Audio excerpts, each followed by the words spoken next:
Situasi mundurnya Gubernur Bank Indonesia ini bukan hanya dilihat dari sisi moneter, tapi ini juga dilihat dari sisi kebijakan fiskal. Fiskal termasuk di dalamnya pengelolaan dari sisi penerimaan pajak. Jadi akhir 2025 tekanan dari lembaga rating surat utang, ini kalau dilihat catatannya adalah performa dari penerimaan pajak yang memburuk. Jadi sepanjang 2025 kita menghadapi shortfall atau tidak tercapainya penerimaan pajak dan angkanya itu cukup besar di atas 200 triliun rupiah. Faktornya adalah masyarakat itu mulai meragukan kapasitas dari Dirjen Pajak, kapasitas dari Menteri Keuangan Purbaya, karena yang dilihat adalah justru berburu di kebun binatang. Babinsa itu hanya membersamai petugas pajak, Dirjen Pajak, Kanwil daerah. Meskipun dia tidak bertanya secara langsung, tapi kehadiran dari aparat militer itu sudah bertentangan dengan prinsip pajak kita.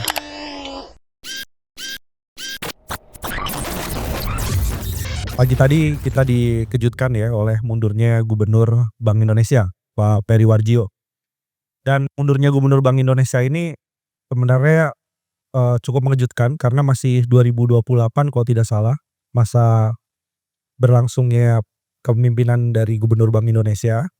Tapi kalau kita lihat apa kaitan dengan konteks perpajakan dengan militerisme ini?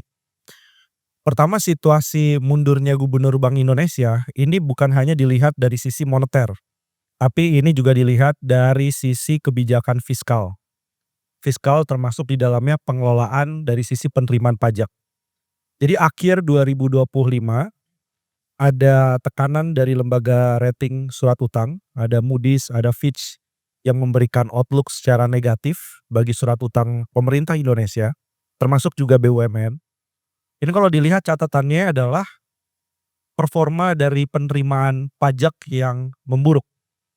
Jadi sepanjang 2025 kita menghadapi shortfall atau tidak tercapainya penerimaan pajak dan angkanya itu cukup besar di atas 200 triliun rupiah. Artinya memang hanya sekitar 87% dari target pajak selama 2025 yang tercapai. Apa faktornya? Faktornya adalah masyarakat itu mulai meragukan kapasitas dari Dirjen Pajak, kapasitas dari Menteri Keuangan Purbaya, karena yang dilihat adalah justru berburu di kebun binatang. Ini adalah strategi pajak untuk menyisir wajib-wajib pajak yang masuk kategori UMKM, kategori pajak yang kecil, wajib pajak individu. Padahal kalau kita semua sebagai karyawan misalnya, bahkan sebelum kita menerima uang gaji sudah dipotong PPh 21. Sementara wajib pajak yang kakap ini justru makin menunjukkan diberikan karpet merah, diberikan berbagai amnesti. Teks amnestinya mungkin sudah selesai pada teks amnesti jilid 1 dan jilid 2.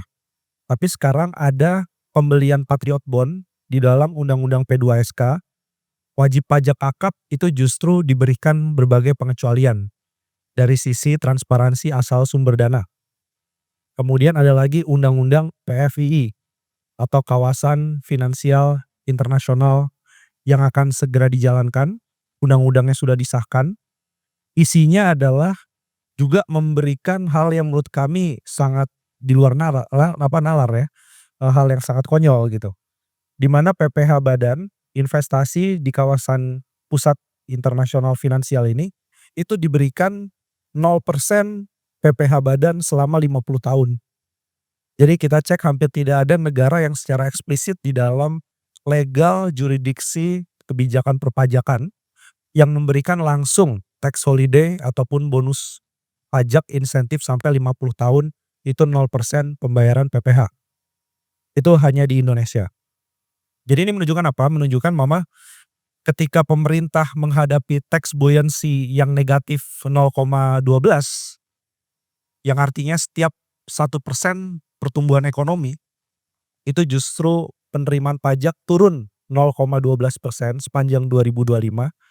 Respon kebijakannya bukan berbenah, respon kebijakannya bukan lebih tajam bagi wajib pajak yang kakap, bukan lebih tajam lagi untuk menyisir kebocoran-kebocoran. Jadi yang saya lihat justru yang dilakukan ini loncat-loncat nggak karuan. Kenapa loncat-loncat nggak karuan?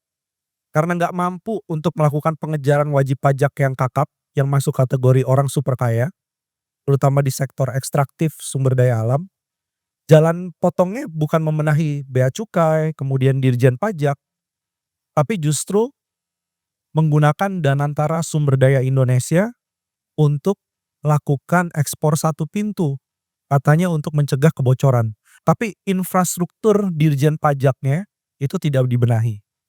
Selain itu yang kami cermati adalah data untuk memburu wajib pajak kakap, ini yang disebut high net worth individual, kita tidak kekurangan data. Data tax amnesty jilid 1, data tax amnesty jilid 2, pertukaran data pajak antar negara, automatic exchange of information, data Panama Papers, data Paradise Papers, Vincent Papers, itu semua data yang saya khawatir Dirjen Pajak dan Bea Cukai tidak mampu menggunakan data yang berlimpah tadi, itu diintegrasikan dengan korteksnya untuk memburu kekurangan ataupun kepatuhan wajib pajak yang kakap. Kalau karena nggak mampu, maka yang dikejar adalah wajib pajak yang kecil-kecil. Ya, ini udah mulai nih pajaknya bukan hanya pajak ke pemerintah pusat, tapi riak-riak di berbagai daerah ini adalah pajak-pajak yang levelnya sudah pada pajak daerah. Jadi masyarakat tahun ini dibebani 2 pajak sekaligus yang makin agresif. Pajaknya Kementerian Keuangan dan pajaknya yang ada di tiap daerah. Contohnya, ada keputusan gubernur di Nusa Tenggara Timur, mengisi BBM jenis subsidi Pertalite, itu harus membayar pajak kendaraan secara lunas. Kalau nggak boleh mengisi di SPBU. Ini kan 2 rezim yang berbeda. Yang pertama adalah rezim dari penerimaan pajak, satu lagi adalah rezim dari penyaluran BBM bersubsidi. Tapi ini dikait-kaitkan. Di banyak daerah ditempelin stiker. Kendaraan ini belum membayar pajak. Objek ini belum membayar pajak.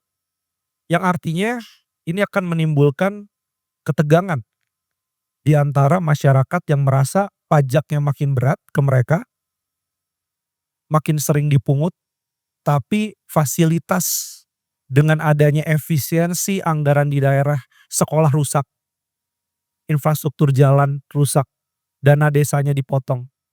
Sehingga masyarakat wajar mempertanyakan, sebenarnya arah dari kebijakan pajak ini mau kemana? Dan saya juga sebelum menyambung nanti kepada isi dari somasi yang ingin diberikan pada koalisi, saya cuma menitik beratkan bahwa kondisi perpajakan ini kalau terus-menerus berburu di kebun binatang tanpa ada kreativitas membayar pajak lebih dari sisi ultra high net worth individual atau orang-orang yang super kaya, maka ini akan memancing kekhawatiran berikutnya, yaitu pemerintah sudah kalap, ia akan menggunakan instrumen aparat TNI dan Polri untuk membersamai, ya, misalkan saya catatan ya, membersamai petugas pajak yang ada di lapangan untuk meminta data dan informasi terkait dengan bahkan ya, Babinsa ataupun Kaptipnas itu hanya membersamai petugas pajak, Dirjen Pajak, Kanwil daerah untuk menanyakan, misalnya ada warung, ini laporan pajaknya udah punya NPWP belum? Udah melapor SPT atau belum? Bagaimana dengan laporan keuangannya, rugi ataupun untung, omsetnya berapa dan lain-lain. Meskipun dia tidak bertanya secara langsung, petugas pajak yang menanyakan kepada warung, tapi kehadiran dari aparat militer itu sudah bertentangan dengan prinsip pajak kita, yaitu self assessment. Bahwa pajak itu dilaporkan secara sukarela oleh para wajib pajaknya. Mengisi SPT, kalaupun ada selisih, maka sistemnya adalah memanggil wajib pajak yang bersangkutan untuk ditanya, kenapa ada selisih pada beban atau biaya atau pada laba ataupun omset. Tapi kalau sudah menggunakan instrumen aparat keamanan, ini saya bilang adalah kartu terakhir yang dimiliki oleh pemerintah untuk menunjukkan memang sumber uang sudah sulit didapat dan opsinya adalah mengerahkan aparat keamanan membantu untuk mendapatkan sisa-sisa pajak dari masyarakat. Dan ini artinya salah besar. Satu, bertentangan dengan self assessment. Yang kedua, ini juga bertentangan dengan prinsip keadilan perpajakan karena harusnya wajib pajak diberikan rasa aman. Yang ketiga, ini akan bertentangan dengan berbagai regulasi di dunia untuk memisahkan dirjen pajak dengan aparatus keamanan apalagi militer. Tidak ada satupun negara itu yang mencampur adukan antara kompartemen pajak itu dengan aparatus yang terkait dengan keamanan ataupun pertahanan negara. Tidak ada satupun. Itu kenapa Dirjen Pajak dipisah. Kalau tidak Dirjen Pajak harusnya di bawah Kementerian Pertahanan sekalian. Ini ada inkonsistensi yang akhirnya membuat masyarakat khawatir. Yang ada di bawah ini, kondisi ekonomi sedang sulit tetapi cara-cara penggunaan aparat keamanan dalam menagih mendapatkan informasi perpajakan, ini sebenarnya sangat-sangat bertentangan dengan upaya menciptakan rezim keadilan pajak yang lebih sehat. Kenapa bukan ada pajak kekayaan? Kenapa sampai sekarang Indonesia tidak memiliki regulasi untuk mengejar yang namanya pajak kekayaan, wealth tax? Kenapa Indonesia tidak punya windfall profit tax atau pajak untuk anomali dari sektor ekstraktif? Sekarang kalau harga minyaknya naik lagi di atas $90 per barel, perusahaan minyak harusnya diberikan ekstra pajak, harus membayar ekstra pendapatan pajak. Itu juga tidak dilakukan. Kenapa kita tidak memiliki instrumen-instrumen pajak yang lebih progresif? Sementara kami memberikan rekomendasi juga untuk menurunkan PPN, pajak pertambahan nilai. Jadi pajak pertambahan nilai harusnya diturunkan. Vietnam berhasil mencapai pertumbuhan 8% karena menurunkan tarif PPN-nya. Tarif PPN diturunkan dari 10 menjadi 8%. Indonesia, kalau nggak didemo saat itu, di tahun baru 2026, digugat oleh berbagai masyarakat, maka kita akan menghadapi PPN 12%. Dan bahkan 11% tarif PPN saat ini sudah terbilang sangat mahal dan sifatnya regresif. Makin miskin orang Indonesia, makin besar porsi pembayaran PPN, pajak pertambahan nilai terhadap total pengeluarannya. Jadi kami melihat pemerintah berusaha untuk mengejar yang namanya underground economy. Ekonomi yang dibilang di bawah tanah, yang tidak tertib laporan keuangannya. Sekarang saya tanya, yang tidak tertib UMKM atau korporasi? Yang tidak tertib pedagang warung yang harus dikejar-kejar pajaknya, atau mereka yang memindahkan asetnya ke negara suaka pajak atau tax haven? Mana yang laporan keuangannya tidak lengkap? UMKM memang masih fase untuk belajar mencatat laporan keuangannya. Fungsi pajak harusnya mendampingi mereka biar mereka bisa mencatatkan omsetnya, struk belanjanya, bahan bakunya, penjualannya itu secara lebih rapi. Kalau ini belum selesai kemudian langsung masuk pada rezim kepatuhan enforcement, maka ini jelas bahwa pemerintah selalu memberikan karpet merah pada korporasi penanaman modal asing yang mendapat banyak fasilitas untuk diampuni pajaknya, diberikan pajak bahkan 0%.